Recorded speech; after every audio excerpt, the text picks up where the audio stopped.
वक्फ always वक्फ मतलब यह है कि वक्फ की हुई कोई भी ज़मीन जायदाद हमेशा के लिए वक्फ ही रहती है और वक्फ की यह जायदाद अल्लाह की अमानत होती है। अल्लाह की अमानत में ख़यानत करना बहुत बड़ा गुनाह होता है, मगर अब मौजूदा दौर में तो ऐसा हो चुका है कि वक्फ की हुई ज़मीन जायदाद ऑलवेज फॉर लैंड ग्रैबिंग हो चुकी है। मतलब यह है कि अल्लाह की अमानतों पर नाजायज़ कब्जे करो और बेच डालो। जी हाँ, वक्फ के लैंड ग्रैबर्स का एक बड़ा मामला सामने आ रहा है, जिसमें वक्फ के कुछ लैंड ग्रैबर्स और राउडी शीटर्स ने वक्फ की एक जायदाद पर कब्जा करते हुए इसे बेचना शुरू कर दिया है। यह हैरान कर देने वाला मामला शहर हैदराबाद के बीचों बीच इलाके कारवान विलेज तालागड्डा में का है, जहां पर दरगाह हजरत शाह बहादुर रहमतुल्लाह अलैह की जमीन पर है सो कब्रस्तान और फिर एक आशुर खाने पर कब्जा कर लिया गया और अब इसे पट्टा लैंड के वैसा प्लॉटिंग करना भी शुरू कर दिया गया है। एक अंदाजे के मुताबिक 2.5 एकड़ या उससे जायद की जमीन पर नाजायज कब्जा हो चुका है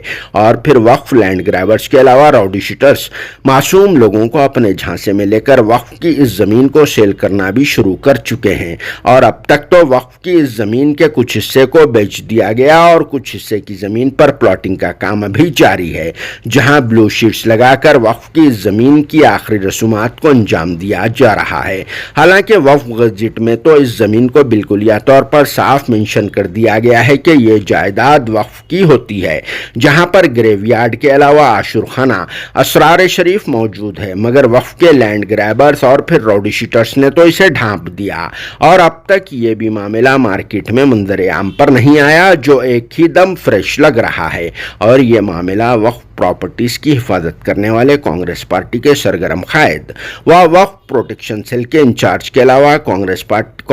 कारवान असेंबली कॉन्स्टिट्यूंसी के कॉन्टेस्टेड एमएलए उस्मान अल हाजरी की कॉन्स्टिट्यूंसी में आता है, मगर अब तक वो भी इस मसले पर आवाज नहीं उठाए। शायद उनको नहीं मालूम हुआ होगा, नहीं तो वह बेचारे मामू जान के दौरे हुकूमत में तो सौ किलोमीटर दूर जाकर वक्फ जायदादों के लिए आवाज उठाते हुए आ रहे थे। इनके अलावा कांग्रेस पार्टी के एक और हरकियाती कायद उस्मान मोहम्मद खान ने भी इस मसले पर कोई हरकत नहीं की। सबसे खास बात तो यह भी है कि कांग्रेस पार्टी से वाबस्ता नामपल्ली के कॉन्टेस्टेड एमएलए व fire brand leader Feroz Khan ने भी अपना मुंह नहीं खोला। हालांकि अब तो कांग्रेस पार्टी की हुकूमत कायम है, मगर अब ऐसा लग रहा है कि ये तमाम लीडर्स भी वक्फ जायदादों का तहफ़्फ़ुज़ करने में बिल्कुलिया तौर पर नाकाम हो चुके हैं, क्योंकि वक्फ बोर्ड वाले तो बहुत ही सुस्त रहते हैं, जिनके आए तक और फिर कार्रवाई करे तक वक्फ की ज़मीन को दफन कर दिया जाता है, जिसका नामो निशान तक बाकी नहीं रखा जाता। फिर भी नए चेयरमैन साहब बेचारे सैयद अजमतुल्लाह हुसैनी साहब से तो भी इस मसले पर कुछ एक्शन लेने की उम्मीद की जा रही है,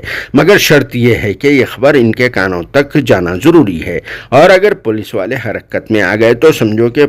पूरा मामला सेट राइट हो जाता और फिर वक्फ की जायदाद बच भी जाती। वैसे भी वक्फ लैंड ग्रैबर्स और राउडी शीटर्स की सरगर्मियों के ताल्लुक से पुलिस डिपार्टमेंट के अलावा दूसरे ओहदेदारों के अलावा तकरीबन जगहों पर कंप्लेंट भी की जा चुकी है। अब देखना यह है कि इस मामले में मजीद क्या कार्रवाई होती है। अगर हैदराबाद कलेक्टर के अलावा कंसर्न एमआरओ और दूसरे ऑफिसर्स